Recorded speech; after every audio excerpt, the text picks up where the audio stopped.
Welcome, Dr. James Beckett, Sports Card Insight. This is the second and final part of my ramblings with Mike Fruitman. They're always ramblings, I think, but more so with certain of my guests and friends, of which Mike is certainly one. Thanks, sponsors, Beckett Media, Beckett Grading, Beckett Authentication, ComC.com, Burbank Sports Cards, Mike Stadium Sports Cards.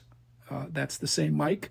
Heritage Auctions, Huggins and Scott Auctions, Topps, Panini, and Upper Deck. Here's the last part of my conversation with Mike. It's very freeform. I want to know how he feels about the hobby. He's reasonably bullish, as you noted from the first episode, and it's just great fun. There's great people in the hobby, and thank you for listening. What card is out there now that you're pursuing? It's like you said, when you go to the National and you set your heart or your focus on something, then the dealer has you right where he wants you. With me, I'm cagier than that. In the dollar box, I'm just going to graze, just going to camp out there and have fun. But if I were to start oohing and ahhing about something in a showcase, that would be a very rare occurrence for me. It hadn't happened in a really long time because I've got enough great cards. I probably have enough good cards and enough bad cards too. I'm trying to have less cards, but in the meantime, I'm enjoying it. Just would be no fun. I don't like selling cards, but buying a few new ones and then keeping a few, selling a few, staying active in the hobby is a lot of fun. And I've hosted some hobby dinners and things like that. The problem with sauce is you can't be messing with the cards when you're eating saucy type food, especially barbecue, especially the picture you sent me looked like licking, hold it in your hand, beef ribs look like to me. Yes. Yeah, that one was killer. That was at Terry Black's. That was good. So the problem is that most people send me card pictures that I'm supposed to salivate about, but only Mike Fruitman sends me a barbecue picture that I think, yeah, I want some of that. If you're a vegetarian, please do not go there.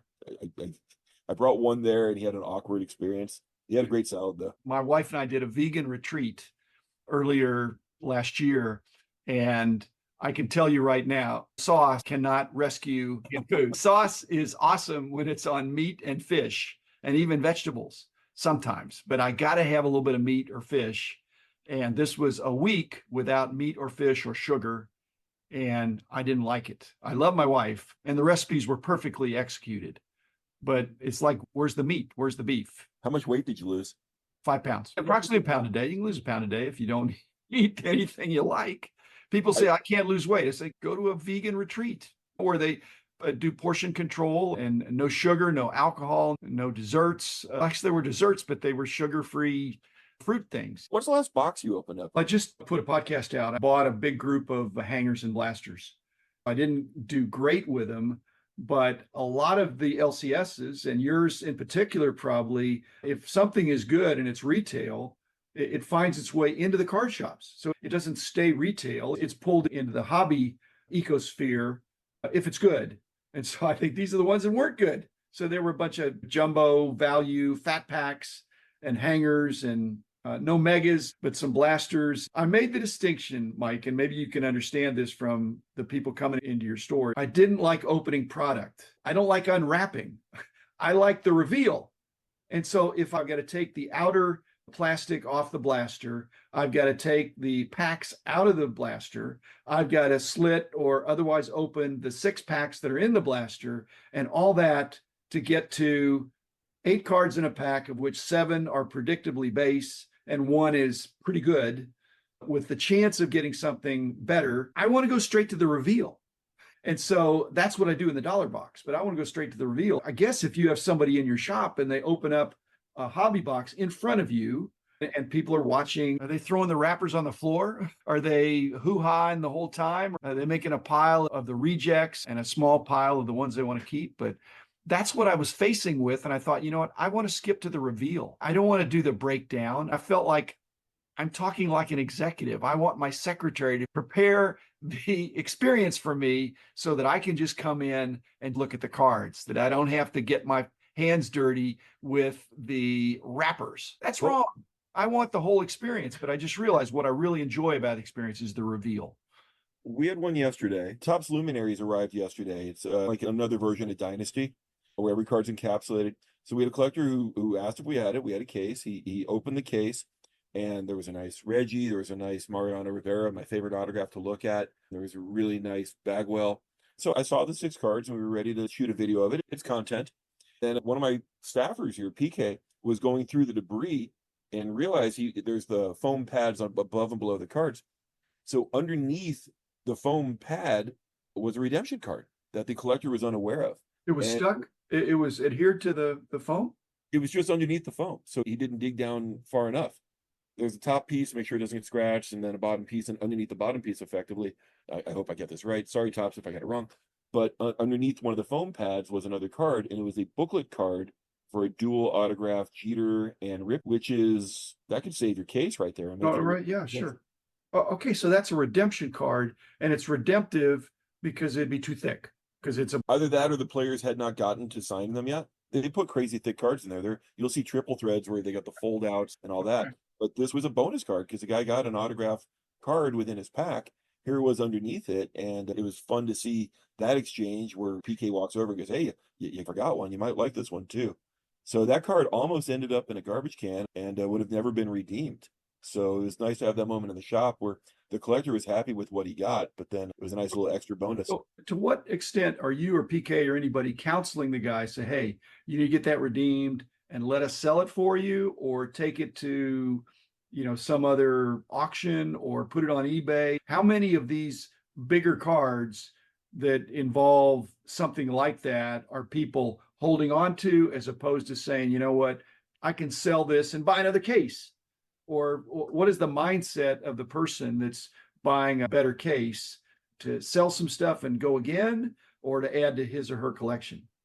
This collector in particular, he happens to sell his cards on a somewhat regular basis. He sells online, and I hope we don't get all the rejects, but he's brought us some very nice cards. He's brought us some very nice 3-figure cards and a few 4-figure cards. So it would be my hope to have that in the case or to bring it down to Dallas and offer it up. It's interesting, in the last year, I always believe we're fair when we're buying cards, but there's that push by eBay over $600 to report sales. And a lot of people enjoy the way we're able to buy their cards versus the way they're able to sell them on eBay. I don't know that it's going to happen even in 2025. Remember, like the last 2 years, it's like Lucy pulling away the football at the last second. The last 2 years prior to this, sorry, we can't do it. We couldn't get our ducks in a row.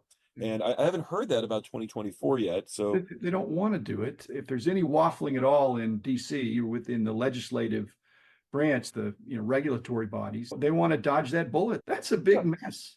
how many items have been sold since we've been talking today? Have there been 1 million items sold since we started talking a little bit But ago? it's not going to change the national debt. Appreciate my problem with barbecue is that I use my fingers, and that means it is incompatible with cards. The last time you went out for a nice steak, you were using a fork and a knife, and I'm pretty sure there were no I don't cards. about a steak. I'm talking about barbecue. I'm talking about brisket Yes. and ribs. You mean to tell me on all meals you bring cards to the table? No, I'm saying it's rare that I can, because most of my meals have sauce, and sauce Yes. is incompatible with cards. But if I had something that was hands-free or that was not messy, like at the card shows, I'll pull out an energy bar or something like that. That I can do cards with. I find that's more of what I do. I do an energy bar in the morning, and then I've got fruit in I the know, but fridge. you're a foodie. I'm a foodie. And Yeah. here we are at the card show. And unless we go at 9 o'clock at night, we're not going to get a good meal. We're going to get an energy bar or a hot dog or something from the food truck, Right. which is not anything to brag about. It's nothing that's Instagram worthy for sure. I want to stay sharp. But part of my edge is to have some knowledge, and I have old knowledge, but I need some new knowledge too. I really don't like looking at cards that I can't buy. I want to look at cards that I can potentially buy. And so I don't want to leaf through cards. I don't want to have a museum experience. I want to have a shopping experience. Sure. And so to look at all those Cale Makar cards, even if they're in your living room, if I can't buy them, then that's just not me. Most of those Upper Deck cards, bless them, they had way better quality control. They were double the price when they came out compared to Topps and Fleer and Donruss, but they had twice as good a quality control. Their card stock was better. Their printing was better. When you grade them, you expect to get a high grade. Whereas Topps was still, miscutting a little bit, and Fleer and Donruss. Everybody was keeping up with Topps, and Upper Deck said, you know what? One of the original founders of Upper Deck was a printer guy. They had a card shop guy, an accountant guy, Richard McWilliam, and a printer that really understood they could come in with a superior card. That really helped our industry grow. The first dollar pack. What's Yeah. a dollar pack? Packs aren't $1. We didn't think it'd work, Mike, because collectors are going to come in, they're going to balk at $1 pack. But the original balking are card shops of saying, wait a minute, you're expecting me to sell this for $1 and you want to charge me 60 cents a pack or whatever the wholesale is. I can't give you 60 cents wholesale when I'm selling retail for 50 cents of these Tops and Donners and Fleers. So they had to convince the card shops, because there weren't breakers in those days. There were show dealers and card shop dealers. I will admit I was a little apprehensive when Exquisite came out and it was $324 a box. I'm supposed to sell this thing for $500? How am I supposed to do that? And we sold all 3 on the first day. And I saw a sale a few years ago of $70,000 for one box. I'm saying, yeah, you do some buybacks, Mike. I could go back. I remember that. And just, there were people laughing. And it's not a Warren Buffett thing. You want to buy when other people are selling, and you want to sell when other people are buying. When everybody says this is too high, then, the conventional wisdom is sometimes people make good decisions by going against the herd. And that was certainly a case. 500 was considered outrageous. If I'd only had a coma that year and lapsed into it and all my Rip Van Winkle. You needed to have a coma for about 20 years, I think. That and the 2000 football. The man in the house of cards. The man in the house of cards. The man in the house of cards is doing